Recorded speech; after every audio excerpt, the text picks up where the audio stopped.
नादान लोग जरूर कहेंगे, इन्हें क्या हुआ कि पहले ये जिस किबले की ओर रुख करके नमाज पढ़ते थे उससे अचानक फिर गए। ए नबी, इनसे कहो, पूरब और पश्चिम सब अल्लाह के हैं। अल्लाह जिसे चाहता है सीधा मार्ग दिखा देता है, और इसी तरह तो हमने तुम मुसलमानों को एक उत्तम समुदाय बनाया है ताकि तुम दुनिया के लोगों पर गवाह हो और रसूल तुम पर गवाह हो। पहले जिस ओर तुम रुख करते थे उसको तो हमने सिर्फ ये देखने के लिए किबला ठहराया था कि कौन रसूल का अनुसरण करता है और कौन उल्टा फिर जाता है। ये मामला था तो बड़ा भारी, मगर उन लोगों के लिए कुछ भी भारी सिद्ध न हुआ जिन्हें अल्लाह का मार्गदर्शन प्राप्त था। अल्लाह तुम्हारे इस ईमान को हरगिज अकारथ न करेगा। यकीन जानो कि वो लोगों के लिए अत्यंत करुणामय और दयावान है। ए नबी, ये तुम्हारे मुंह का बार बार आसमान की ओर उठना हम देख रहे हैं। लो, हम उसी किबले की ओर तुम्हें फेर देते हैं जिसे तुम पसंद करते हो। प्रतिष्ठित मस्जिद यानी काबा की ओर रुख फेर दो। अब जहां कहीं तुम हो उसी की ओर मुंह करके नमाज पढ़ो। ये लोग जिन्हें किताब दी गई थी खूब जानते हैं कि किबला बदलने का ये आदेश उनके रब ही की ओर से है और सत्य पर आधारित है। मगर इसके बावजूद ये जो कुछ कर रहे हैं अल्लाह उससे बेखबर नहीं है। तुम इन किताब वालों के पास चाहे कोई निशानी ले आओ, संभव नहीं कि ये तुम्हारे किबले का अनुसरण करने लगें, और ना तुम्हारे लिए ये संभव है कि इनके किबले का अनुसरण करो। और इनमें से कोई गिरोह भी दूसरे के किबले के अनुसरण के लिए तैयार नहीं है। और अगर तुमने उस ज्ञान के बाद जो तुम्हारे पास आ चुका है उनकी इच्छाओं का अनुसरण किया तो निश्चय ही तुम्हारी गिनती अत्याचारियों में होगी। जिन लोगों को हमने किताब दी है वे इस जगह को जिसे किबला बनाया गया है ऐसा पहचानते हैं जैसा अपनी संतान को पहचानते हैं, मगर उनमें से एक गिरोह जानते बूझते सत्य को छिपा रहा है। ये निश्चय ही एक सच्ची चीज है तुम्हारे रब की ओर से, अतः इसके प्रति तुम हरगिज किसी शक में ना पड़ो। हर एक के लिए एक रुख है जिसकी ओर वो मुड़ता है, अतः तुम भलाइयों की ओर बढ़ने में अग्रसरता दिखाओ। जहां भी तुम होगे अल्लाह तुम्हें पालेगा, उसकी कुदरत से कोई चीज बाहर नहीं। तुम जिस जगह से भी होकर जाओ वहीं से अपना रुख नमाज के समय प्रतिष्ठित मस्जिद काबा की ओर फेर दो, क्योंकि ये तुम्हारे रब का बिल्कुल सत्य पर आधारित फैसला है और अल्लाह तुम लोगों के कर्मों से बेखबर नहीं है। और जहां से भी होकर जाओ अपना रुख प्रतिष्ठित मस्जिद काबा ही की ओर फेरा करो, और जहां भी तुम हो उसी की ओर मुंह करके नमाज पढ़ो, ताकि लोगों को तुम्हारे खिलाफ झगड़ने की कोई दलील न मिले।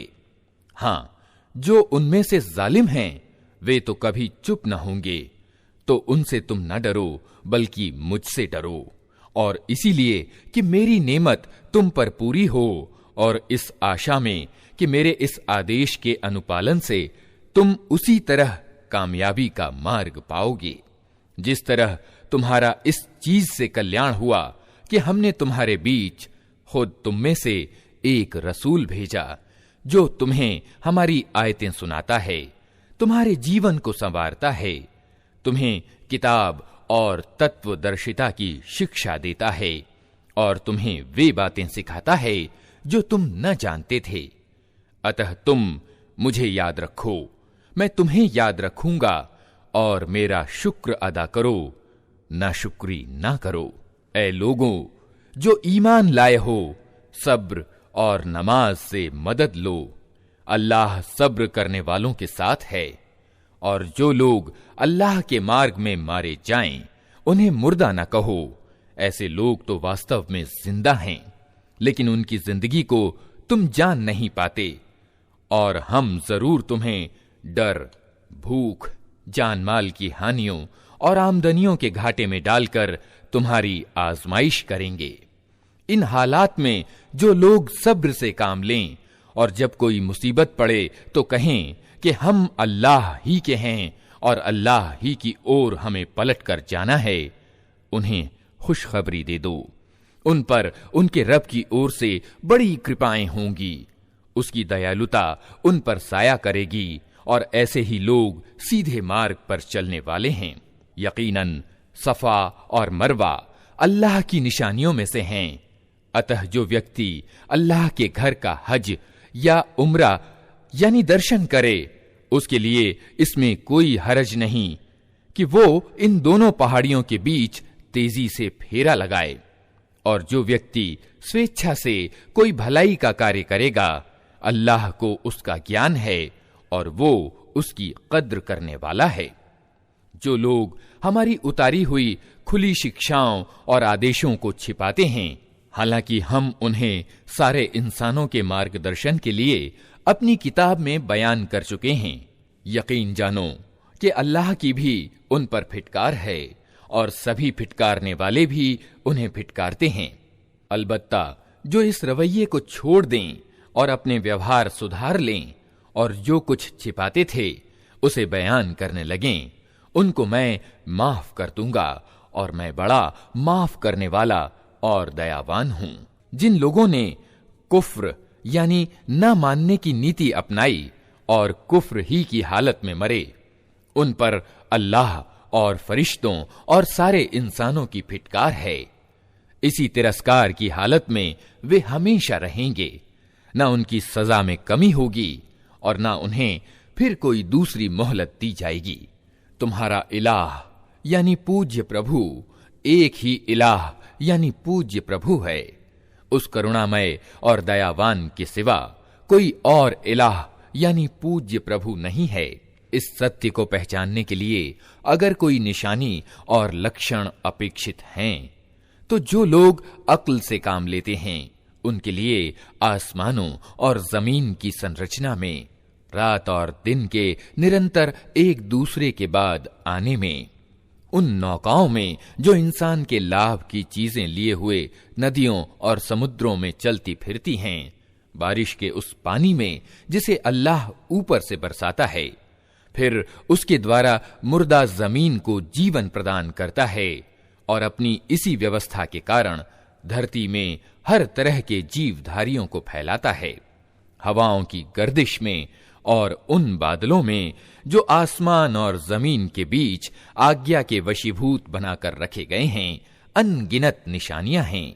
किंतु एकेश्वरवाद को प्रमाणित करने वाले इन खुले खुले लक्षणों के होते हुए भी कुछ लोग ऐसे हैं जो अल्लाह के सिवा दूसरों को उसका समकक्ष और प्रतिद्वंद्वी बनाते हैं और उनके प्रति ऐसे आसक्त हैं जैसी अल्लाह के साथ आसक्ति होनी चाहिए। हालांकि ईमान रखने वाले लोगों को सबसे बढ़कर अल्लाह प्रिय होता है। क्या ही अच्छा होता जो कुछ अजाब को सामने देखकर उन्हें सूझने वाला है, वो आज ही इन जालिमों को सूझ जाए कि सारी शक्तियां और सारे अधिकार अल्लाह ही के हाथ में हैं और ये कि अल्लाह सजा देने में भी बहुत सख्त है।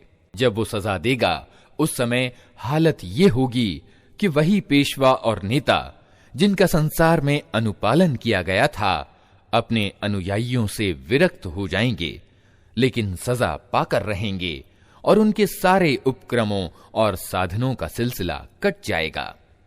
और वे लोग जो संसार में उनके पीछे चलते थे कहेंगे कि क्या अच्छा होता हमको फिर एक अवसर दिया जाता।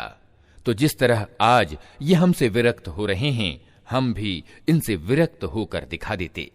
इस तरह अल्लाह इन लोगों के वे कर्म जो ये दुनिया में कर रहे हैं, इनके सामने इस तरह लाएगा कि ये पश्चातापों और ग्लानियों के साथ हाथ मलते रहेंगे, मगर आग से निकलने का कोई मार्ग न पाएंगे। लोगों, धरती में जो हलाल यानी वैध और अच्छी सुथरी चीजें हैं उन्हें खाओ और शैतान के बताए हुए रास्तों पर न चलो, वो तुम्हारा खुला दुश्मन है। तुम्हें बुराई और अश्लील बात को कहता है और ये सिखाता है कि तुम अल्लाह के नाम पर वे बातें कहो जिनके संबंध में तुम नहीं जानते हो कि वे अल्लाह की कही हुई हैं। उनसे जब कहा जाता है कि अल्लाह ने जो आदेश उतारे हैं उन पर चलो, तो उसके उत्तर में कहते हैं कि हम तो उसी रास्ते पर चलेंगे जिस पर हमने अपने बाप दादा को पाया है। अच्छा, अगर इनके बाप दादा ने बुद्धि से कुछ भी काम न लिया हो और सीधा मार्ग न पाया हो, तो क्या फिर भी ये उन्हीं का अनुसरण किए चले जाएंगे? ये लोग जिन्होंने अल्लाह के बताए हुए तरीके पर चलने से इनकार कर दिया है, इनकी दशा बिल्कुल ऐसी है जैसे चरवाहा पशुओं को पुकारता है और वे हाँक पुकार की आवाज के सिवा कुछ नहीं सुनते। ये बहरे हैं, गूंगे हैं, अंधे हैं, इसलिए कोई बात इनकी समझ में नहीं आती। ऐ लोगों जो ईमान लाए हो, अगर तुम वास्तव में अल्लाह ही की बंदगी करने वाले हो, तो जो स्वच्छ अच्छी चीजें हमने तुम्हें प्रदान की हैं उन्हें बेझिझक खाओ और अल्लाह का शुक्र अदा करो। अल्लाह की ओर से अगर कोई पाबंदी तुम पर है तो वो ये है कि मुर्दार न खाओ, खून से और सूअर के मांस से बचो और कोई ऐसी चीज न खाओ जिस पर अल्लाह के सिवा किसी और का नाम लिया गया हो। हाँ, जो व्यक्ति मजबूरी की हालत में हो और वो इनमें से कोई चीज खा ले बिना इसके कि वो नियमोल्लंघन करना चाहता हो या आवश्यकता की सीमा से आगे बढ़े, तो उस पर कुछ गुनाह नहीं। अल्लाह क्षमाशील और दयावान है। सत्य ये है कि जो लोग उन आदेशों को छिपाते हैं जो अल्लाह ने अपनी किताब में अवतरित किए हैं और थोड़े से सांसारिक लाभों पर उन्हें भेंट चढ़ाते हैं, वे वास्तव में अपने पेट आग से भर रहे हैं।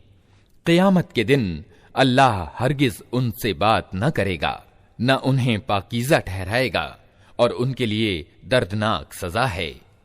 ये वे लोग हैं जिन्होंने मार्गदर्शन के बदले पथभ्रष्टता मोल ली और मग़फ़िरत के बदले अजाब मोल ले लिया।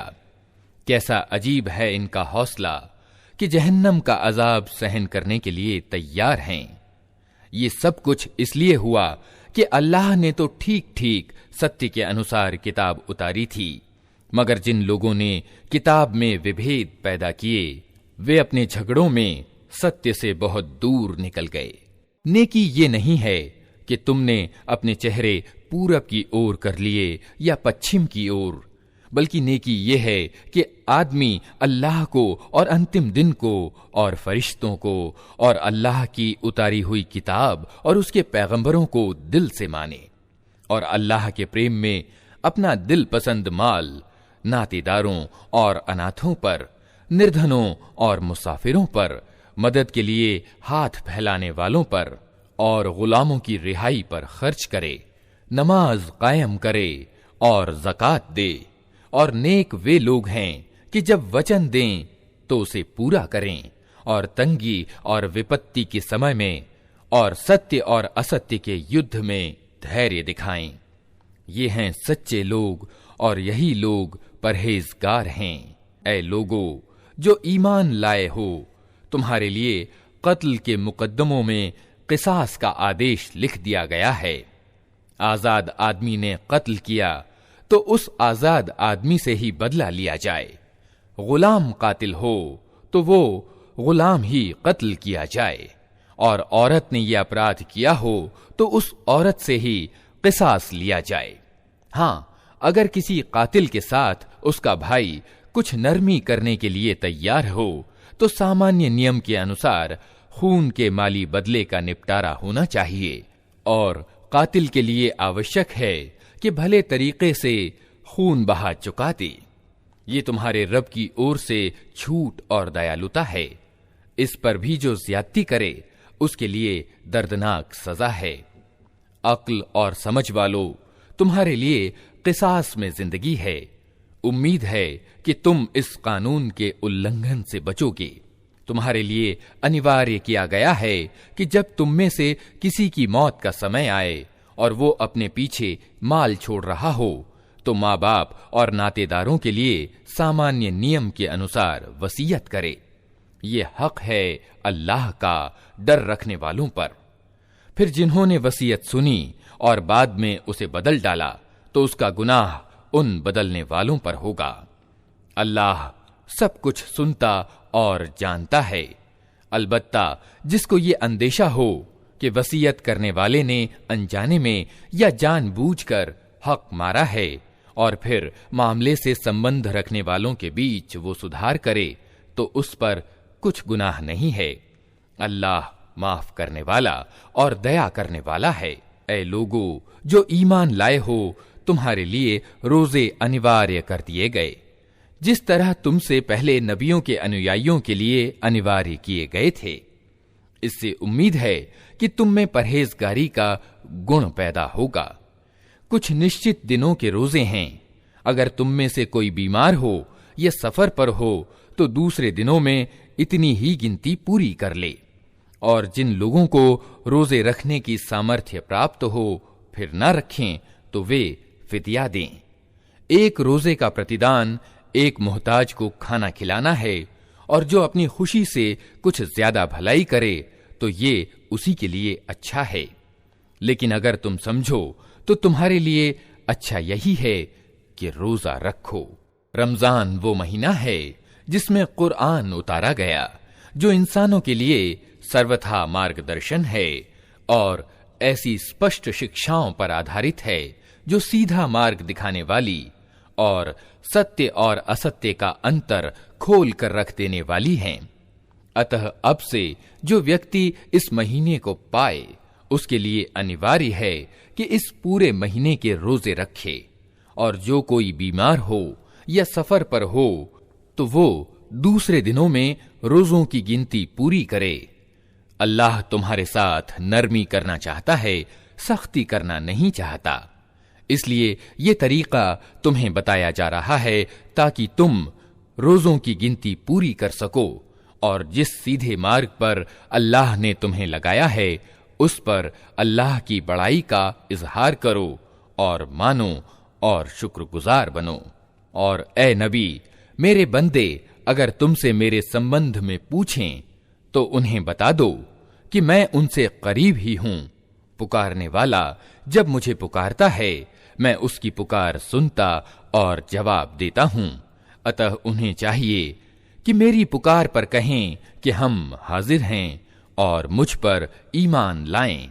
ये बात तुम उन्हें सुना दो, शायद कि वे सीधा मार्ग पालें। तुम्हारे लिए रोजों के जमाने में रातों को अपनी पत्नियों के पास जाना जायज कर दिया गया है।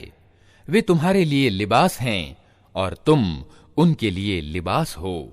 अल्लाह को मालूम हो गया कि तुम लोग चुपके चुपके अपने आप से खियानत यानी चोरी कर रहे थे, मगर उसने तुम्हारा कसूर माफ कर दिया और तुम्हें छोड़ दिया। अब तुम अपनी पत्नियों के साथ रात काटो और जो आनंद अल्लाह ने तुम्हारे लिए जायज कर दिया है उसे हासिल करो और रातों को खाओ पियो, यहां तक कि रात की कालिमा की धारी से प्रातः वेला की सफेद धारी स्पष्ट दिखाई दे जाए। तब ये सब काम छोड़कर रात तक अपना रोजा पूरा करो। और जब तुम मस्जिदों में एतिकाफ में हो तो पत्नियों से संभोग न करो। ये अल्लाह की निर्धारित की हुई सीमाएं हैं, इनके निकट न फटकना। इस तरह अल्लाह अपने आदेश लोगों के लिए स्पष्ट रूप से बयान करता है। उम्मीद है कि वे गलत रवैये से बचेंगे और तुम लोग न तो आपस में एक दूसरे के माल अवैध रूप से खाओ और न अधिकारी व्यक्तियों के आगे उनको इस गरज से पेश करो कि तुम्हें दूसरों के माल का कोई हिस्सा जानबूझकर अन्यायपूर्ण तरीके से खाने का अवसर मिल जाए। ए नबी, लोग तुमसे चांद के घटते बढ़ते रूपों के बारे में पूछते हैं। कहो, ये लोगों के लिए तिथियों के निर्धारण के और हज के लक्षण हैं। उनसे ये भी कहो, ये कोई नेकी का काम नहीं है कि तुम अपने घरों में पीछे की ओर से प्रवेश करते हो। नेकी तो वास्तव में ये है कि आदमी अल्लाह की अप्रसन्नता से बचे। अतः तुम अपने घरों में दरवाजे ही से आया करो। अलबत्ता अल्लाह से डरते रहो, शायद कि तुम्हें सफलता प्राप्त हो जाए। और तुम अल्लाह के मार्ग में उन लोगों से लड़ो जो तुमसे लड़ते हैं, लेकिन ज्यादती ना करो कि अल्लाह ज्यादती करने वालों को पसंद नहीं करता।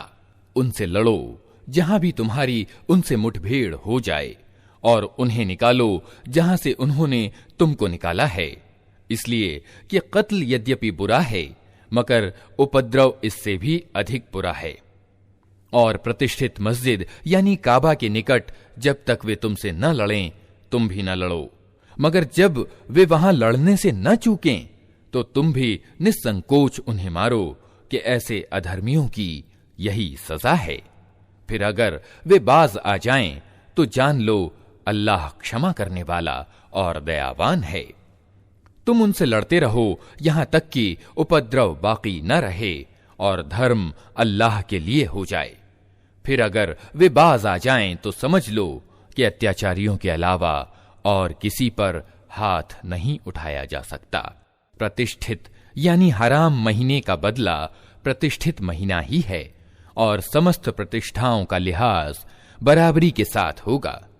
अतः जो तुम पर हाथ उठाए, तुम भी उसी तरह उस पर हाथ उठाओ।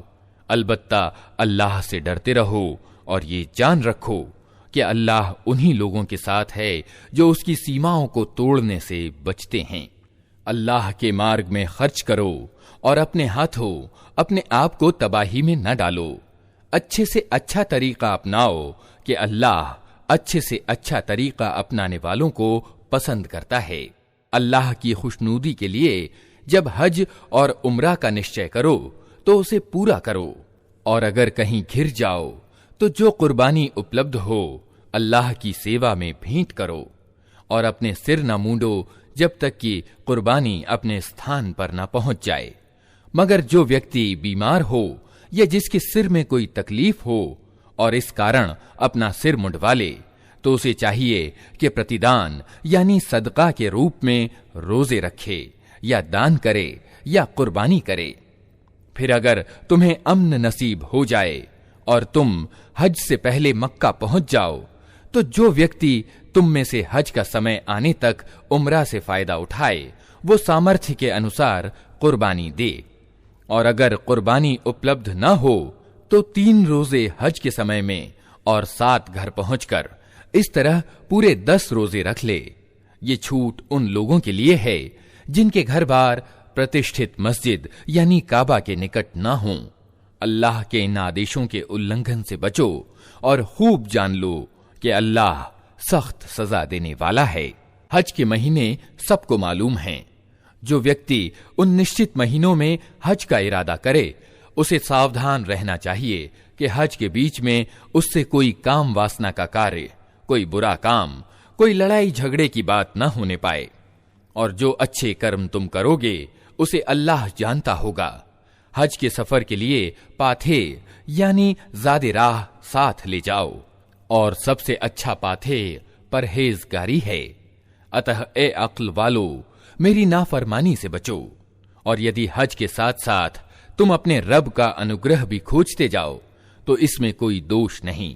फिर जब अरफात से चलो तो मशअरे हराम यानी मुजदलफा के पास ठहर कर अल्लाह को याद करो, और उसी तरह याद करो जिसकी सीख उसने तुम्हें दी है, वरना इससे पहले तो तुम लोग भटके हुए थे। फिर जहां से और सब लोग पलटते हैं वहीं से तुम भी पलटो और अल्लाह से माफी चाहो।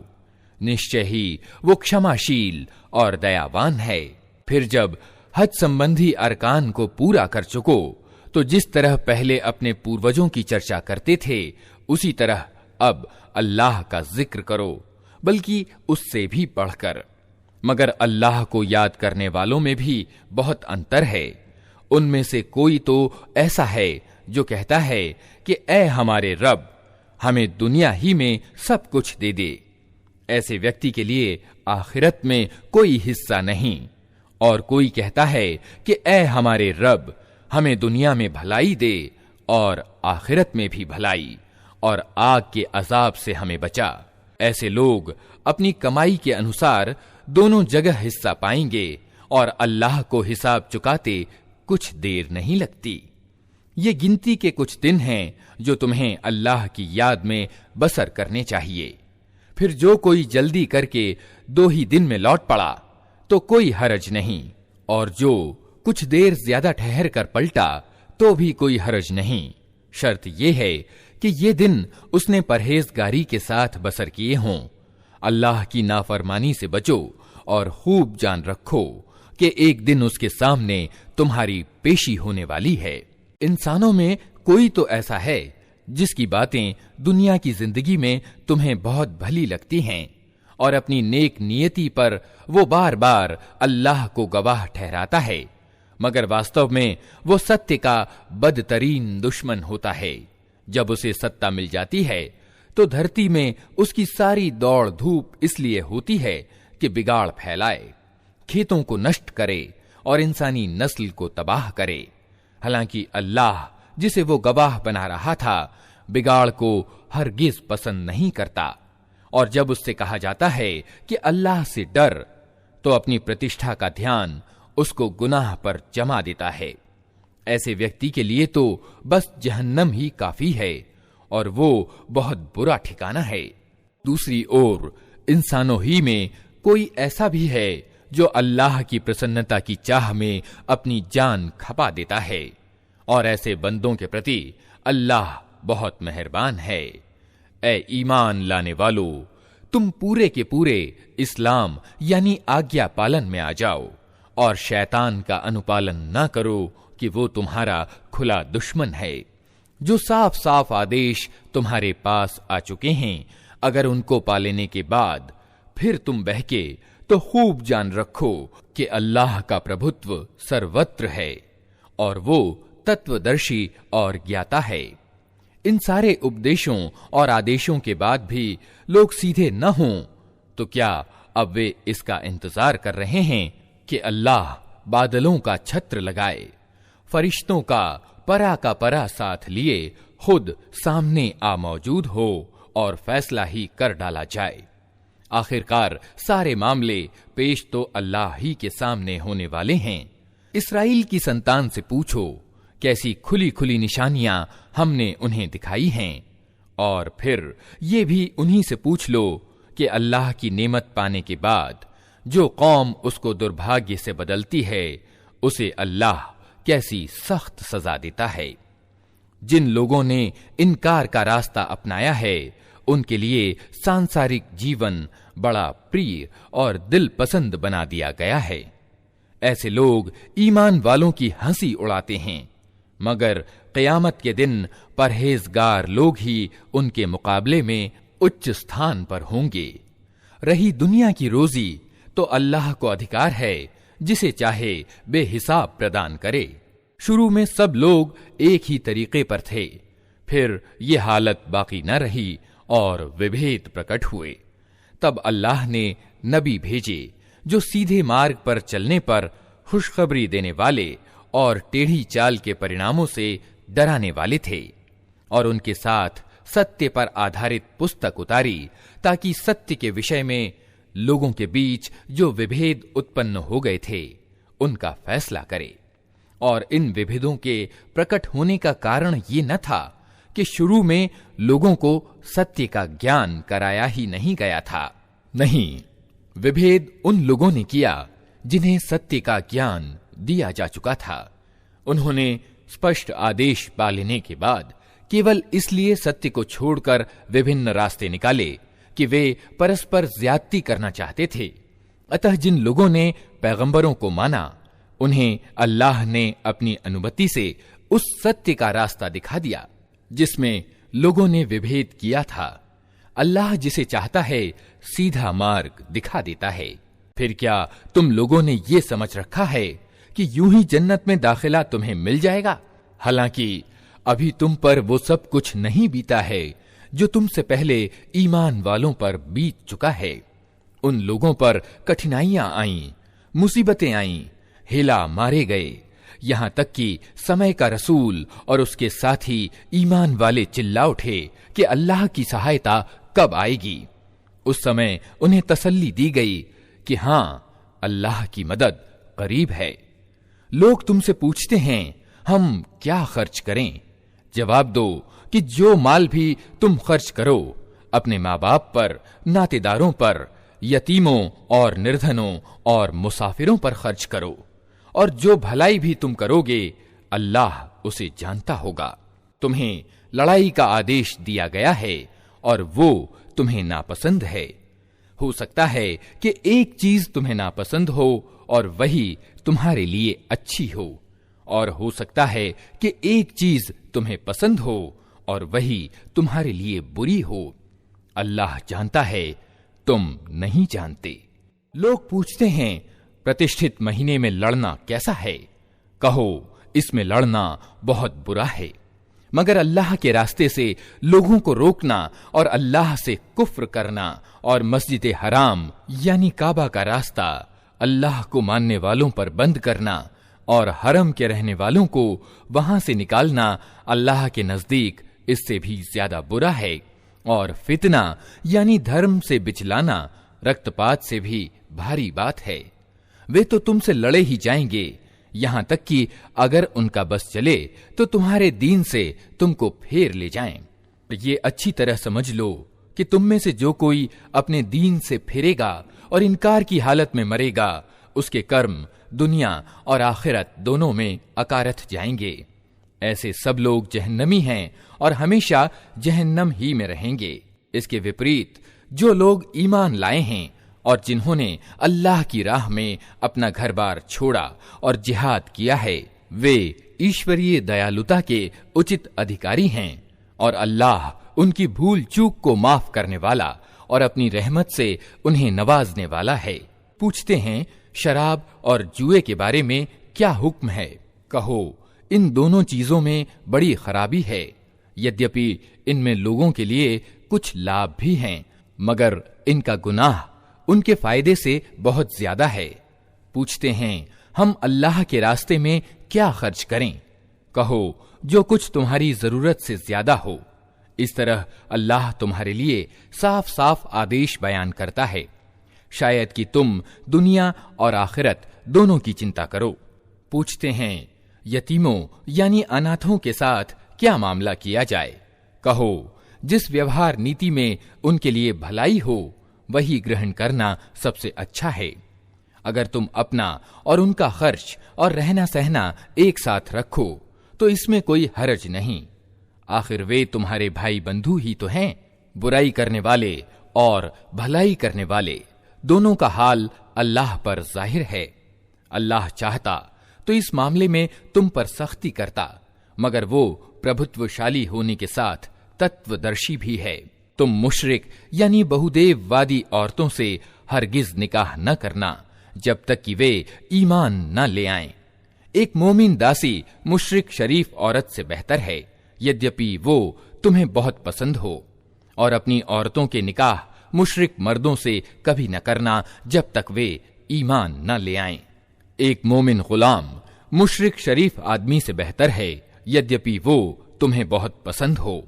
ये लोग तुम्हें आग की ओर बुलाते हैं और अल्लाह अपनी अनुमति से तुमको जन्नत और मग़फ़िरत की ओर बुलाता है, और वो अपने आदेश स्पष्ट रूप से लोगों के सामने बयान करता है। आशा है कि वे शिक्षा लेंगे और जो समझाया जा रहा है उसे स्वीकार करेंगे। पूछते हैं हैज यानी मासिक धर्म के बारे में क्या हुक्म है?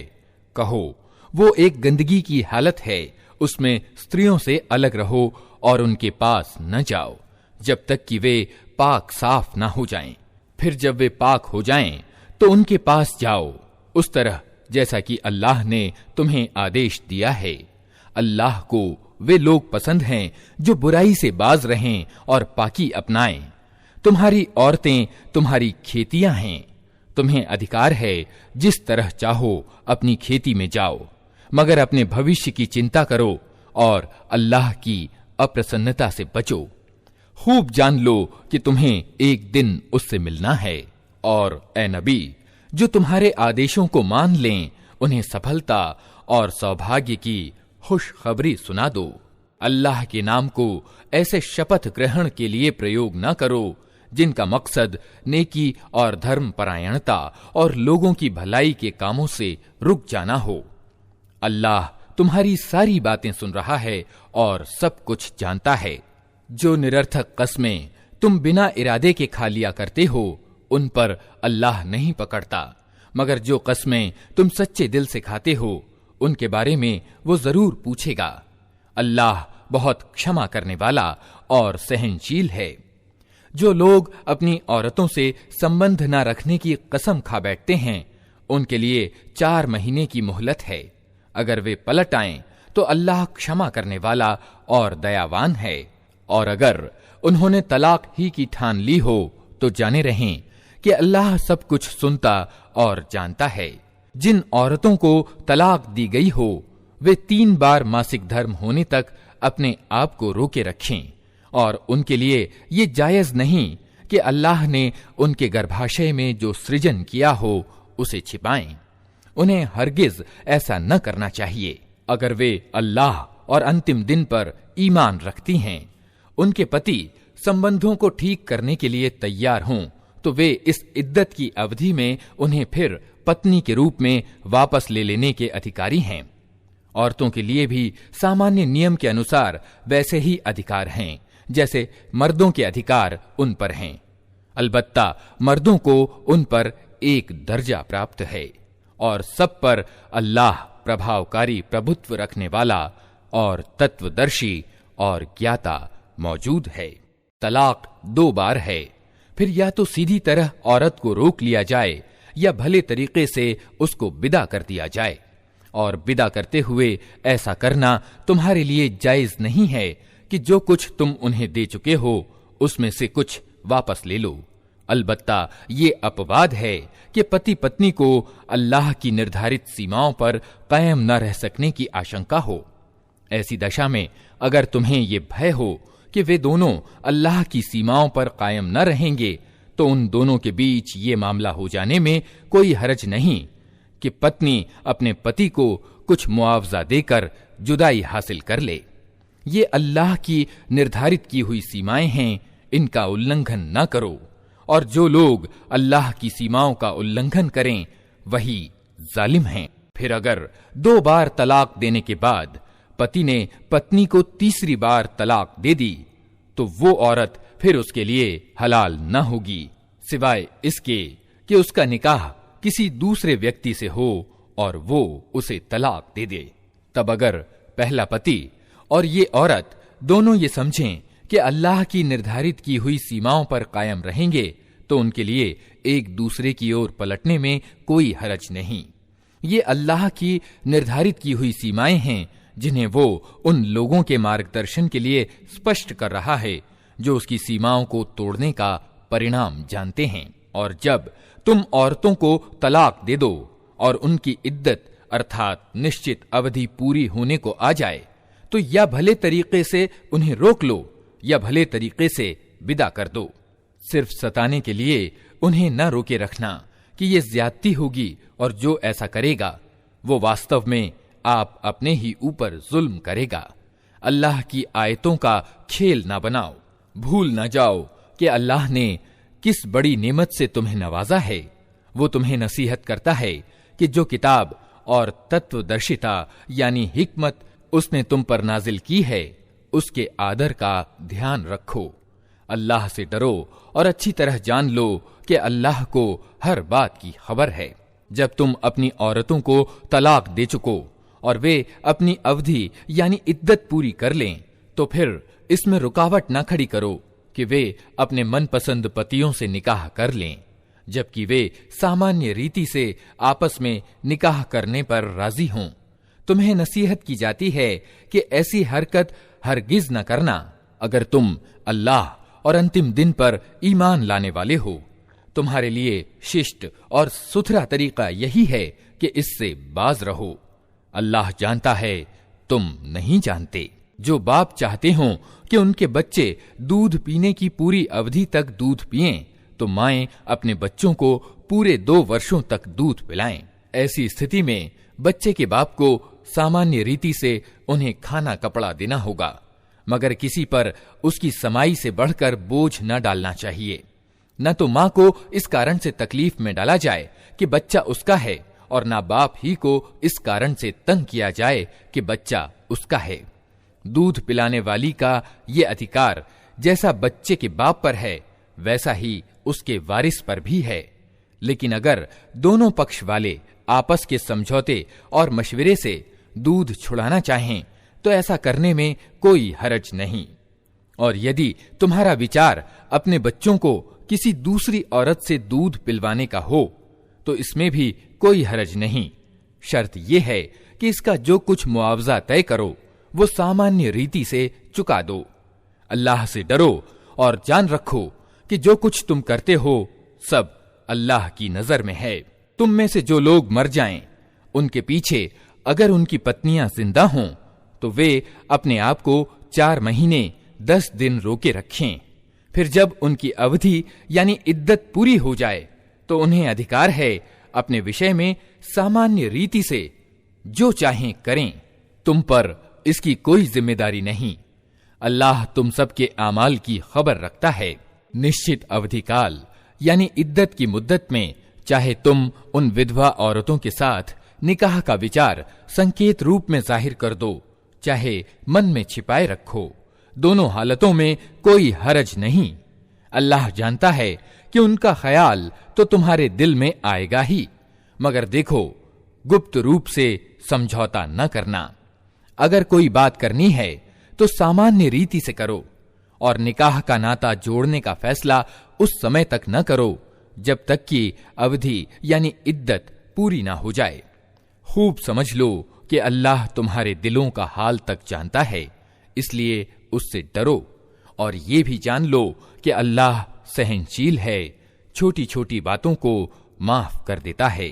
तुम पर कुछ गुनाह नहीं अगर अपनी औरतों को तलाक दे दो इससे पहले कि हाथ लगाने की नौबत आए और महर मुकर्रर हो। इस स्थिति में उन्हें कुछ न कुछ देना जरूर चाहिए।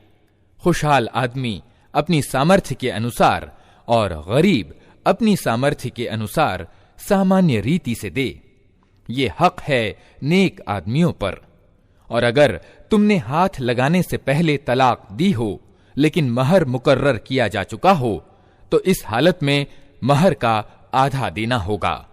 ये और बात है कि औरत नरमी बरते और महर ना ले, या वो मर्द जिसके हाथ में विवाह के नाते का अधिकार है नरमी से काम ले और पूरा महर दे दे।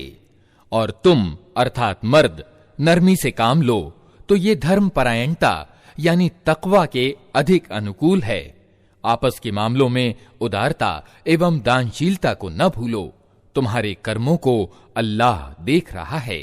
अपनी नमाजों की निगरानी करो, विशेष रूप से ऐसी नमाज की जो अपने में उपासना गुणों को समाहित किए हुए हो। अल्लाह के आगे इस तरह खड़े हो जैसे आज्ञाकारी गुलाम खड़े होते हैं। अशांति की स्थिति हो तो चाहे पैदल हो चाहे सवार, जिस तरह संभव हो नमाज पढ़ो। और जब शांति प्राप्त हो तो अल्लाह को उस तरीके से याद करो जो उसने तुम्हें सिखा दिया है, जिससे तुम पहले बेखबर थे। तुम में से जिन लोगों की मौत हो और वे अपने पीछे पत्नियां छोड़ रहे हों, उनको चाहिए कि अपनी पत्नियों के हक में ये वसीयत कर जाएं कि 1 वर्ष तक उनको खाना कपड़ा दिया जाए और वे घर से न निकाली जाएं। फिर अगर वे खुद निकल जाएं तो अपने मामले में सामान्य रीति से वे जो कुछ भी करें उसकी कोई जिम्मेदारी तुम पर नहीं है। अल्लाह को सब पर प्रभावकारी प्रभुत्व प्राप्त है और वो तत्वदर्शी और जानने वाला है। इसी तरह जिन औरतों को तलाक दी गई हो उन्हें भी उचित रूप से कुछ न कुछ देकर विदा किया जाए। ये हक है परहेजगार लोगों पर। इस तरह अल्लाह अपने आदेश तुम्हें साफ साफ बताता है। उम्मीद है कि तुम समझ बूझ कर काम करोगे। तुमने उन लोगों के हाल पर भी कुछ विचार किया जो मौत के डर से अपने घर बार छोड़कर निकले थे और हजारों की तादाद में थे। अल्लाह ने उनसे कहा, मर जाओ। फिर उसने उनको दोबारा जीवन प्रदान किया। हकीकत यह है कि अल्लाह इंसान पर बड़ी दया करने वाला है, मगर अधिकतर लोग शुक्र अदा नहीं करते। मुसलमानों, अल्लाह के मार्ग में युद्ध करो और खूब जान रखो कि अल्लाह सुनने वाला और जानने वाला है। तुम में कौन है जो अल्लाह को अच्छा कर्ज दे ताकि अल्लाह उसे कई गुना बढ़ा चढ़ा कर लौटाए? घटाना भी अल्लाह के अधिकार में है और बढ़ाना भी, और उसी की ओर तुम्हें पलट कर जाना है। फिर तुमने उस मामले पर भी विचार किया जो मूसा के बाद बनी इस्राएल के सरदारों को पेश आया था। उन्होंने अपने नबी से कहा, हमारे लिए एक बादशाह मुकर्रर कर दो ताकि हम अल्लाह के मार्ग में युद्ध करें। नबी ने पूछा, कहीं ऐसा तो न होगा कि तुमको लड़ाई का हुक्म दिया जाए और फिर तुम न लड़ो? वे कहने लगे, भला ये कैसे हो सकता है कि हम अल्लाह के मार्ग में न लड़ें, जबकि हमें अपने घरों से निकाल दिया गया है और हमारे बाल बच्चे हमसे अलग कर दिए गए हैं। मगर जब उनको युद्ध का हुक्म दिया गया तो एक छोटी तादाद के सिवा सब पीठ फेर गए, और अल्लाह उनमें से एक एक जालिम को जानता है। उनके नबी ने उनसे कहा कि अल्लाह ने तालूत को तुम्हारे लिए बादशाह मुकर्रर किया है। ये सुनकर वे बोले, हम पर बादशाह बनने का वो कैसे हकदार हो गया? उसके मुकाबले में बादशाही के हम ज्यादा हकदार हैं। ये तो कोई बड़ा मालदार आदमी भी नहीं है। नबी ने जवाब दिया, अल्लाह ने तुम्हारे मुकाबले में उसी को चुना है और उसको दिमागी और जिस्मानी दोनों प्रकार की योग्यताएं भरपूर प्रदान की हैं, और अल्लाह को अधिकार है कि अपना राज्य जिसे चाहे दे। अल्लाह बड़ी समाई वाला है और वो सब कुछ जानता है। इसके साथ उनके नबी ने उनको ये भी बताया कि अल्लाह की ओर से उसके बादशाह मुकर्रर होने का लक्षण ये है कि उसके समय में वो संदूक तुम्हें वापस मिल जाएगा जिसमें तुम्हारे रब की ओर से तुम्हारे लिए दिल के इत्मीनान का सामान है, जिसमें मूसा के लोगों और हारून के लोगों की छोड़ी हुई बरकत वाली वस्तुएं हैं, और जिसको इस समय फरिश्ते संभाले हुए हैं। अगर तुम ईमान वाले हो तो ये तुम्हारे लिए बहुत बड़ी निशानी है। फिर जब तालूत सेना लेकर चला तो उसने कहा, एक दरिया पर अल्लाह की ओर से तुम्हारी परीक्षा होने वाली है। जो उसका पानी पिएगा वो मेरा साथी नहीं, मेरा साथी सिर्फ वो है जो उससे प्यास न बुझाए। हाँ, एक आध चुल्लू कोई पी ले तो पी ले, मगर एक छोटे गिरोह के सिवा उन सब ने दरिया से खूब पानी पिया। फिर जब तालूत और उसके साथी मुसलमान दरिया पार करके आगे बढ़े तो उन्होंने तालूत से कह दिया कि आज हम में जालूत और उसकी सेनाओं का मुकाबला करने की ताकत नहीं है।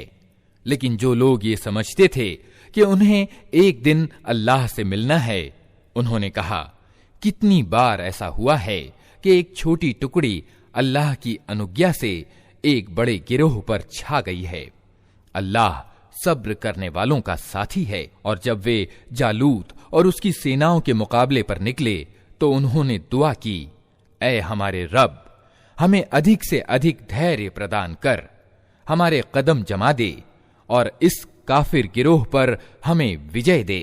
अंततः अल्लाह की अनुज्ञा से उन्होंने काफिरों को मार भगाया और दाऊद ने जालूत का वध कर दिया, और अल्लाह ने उसे सल्तनत और हिकमत प्रदान की और जिन जिन चीजों का चाहा उसको इल्म दिया। अगर इस तरह अल्लाह इंसानों के एक गिरोह को दूसरे गिरोह के द्वारा हटाता न रहता तो धरती की व्यवस्था बिगड़ जाती। लेकिन दुनिया के लोगों पर अल्लाह की बड़ी उदार कृपा है कि वो इस तरह बिगाड़ दूर करने का प्रबंध करता रहता है। ये अल्लाह की आयतें हैं जो हम ठीक ठीक तुमको सुना रहे हैं, और ए मोहम्मद, निश्चय ही तुम उन लोगों में से हो जो संदेश वाहक यानी रसूल बनाकर भेजे गए हैं।